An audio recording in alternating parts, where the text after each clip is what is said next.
All right, ready to move on to yearlies? So what we're going to do is we're going to make another column to add up year one. And there's no right place to put this column. I personally put it next to month 12. Some people put it way off onto the right. They make some space and they put all the years off by themselves in one side. Some people put it in another tab. There is no right place to put it. There's only a place to put it. The yearlies are rather simple. Everything in the column except cash is specific to that month. So all we need to do, there's only one thing we need to plug into year one's column, and that is a sum of months 1 through month 12. That's it. Every single row, you just sum month 1 through month 12. Again, make sure that the numbers have commas in them. Make sure everything that's a currency still looks like a currency. And some people will bold the numbers in the yearly row just so they stand out, or make some decoration or color that column or whatnot. Again, the style is up to you. Now, in terms of the cash, the calculation for the end of year one is really simple. It is whatever the cash is at the end of month 12. Right? You've been running the cash along. You've been making a cumulative formula for cash, and so the cumulative formula for the year is the number at the end of the year. But just to make sure, cash is so important in here, I don't want to screw this up. I don't want to make a mistake. And so I will put a second calculation underneath that, and it'll use the original idea. So what's the cash from the previous year? Well, that's 0, plus the net profit and loss for the year, plus all the investments and loans, and that's the cash for the year.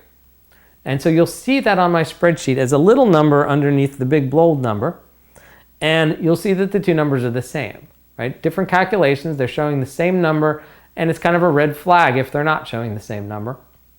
It's always good to have some checks in here. Right? As you build out your spreadsheet, you want to make sure that there aren't any bugs in it. It is code after all, and so sometimes bugs creep in. So it's not a bad idea where you can to compute things in two different ways. Time for year two. Now, year two, we're going to simplify it further.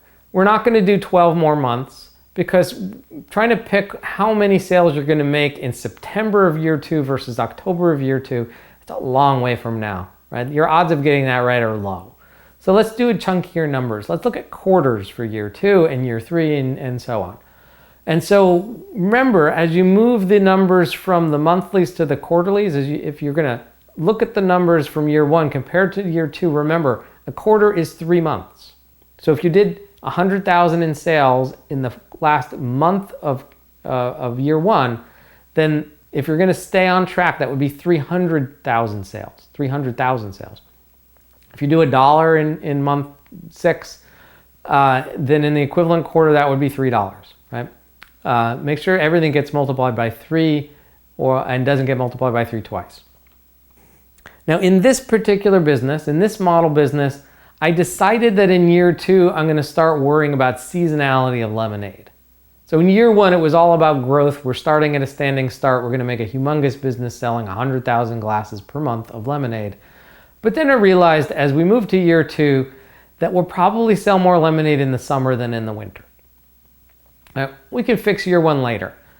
Right now for year two, let's just assume that the first quarter is January, February, March, and that it's cold. We're in the northern hemisphere, and so we will not triple, the first quarter will not be triple the last month of year one. It will be smaller than that. And then sales will grow until you get to the summer, and then they'll shrink again in the winter. So those are the numbers you see here, where it drops way down to 60,000 glasses in Q1, and then up back to 300,000 in Q2 and 400,000 and so forth. And what you can see in the net profit and loss line on this spreadsheet is that we lose money in the cold months and we make money in the warm months. And on average, when you calculate the totals for year two, well, the cash balance went up. We made money for the year, proving out that businesses don't have to make money every month and every quarter in order to make money for the year.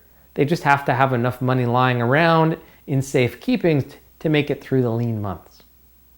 And here we go to year three. And in year three, let's start playing around with the cost of goods, right? 3 years from now, lemons will probably cost more, right? Food prices generally go up. Sugar generally goes up, another food item.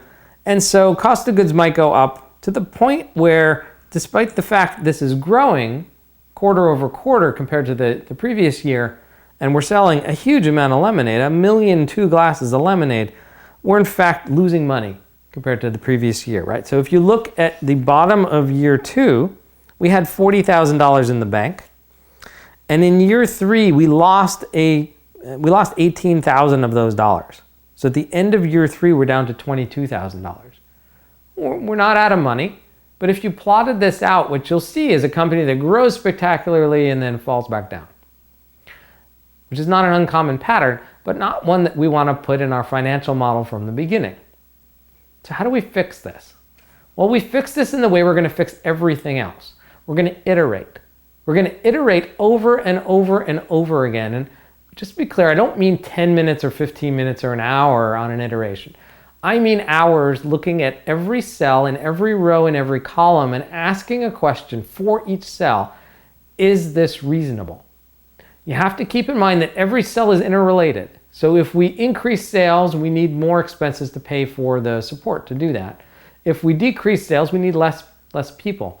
If we take out a person to try and save the salary, well, then we may not be able to make those sales, right? They're all connected. And so as we make a change, we need to propagate that around. And we need to do that until there is nothing else that we can possibly change, that any change makes us uncomfortable. So when I do this in my plans, this is 5 or 6 times, minimum 10 iterations, usually more like 20. It takes a few weeks, right? You got to sleep on the numbers. You got to do a little more research. You have to make sure that there's nothing you can cut away and nothing you can add back in. When you've done that, when you get to the point where there is nothing left to change, then you can consider that your plan is done. And so we'll see this. If you read the book, you'll see how I do this and fiddle with the numbers to try and make this a better business.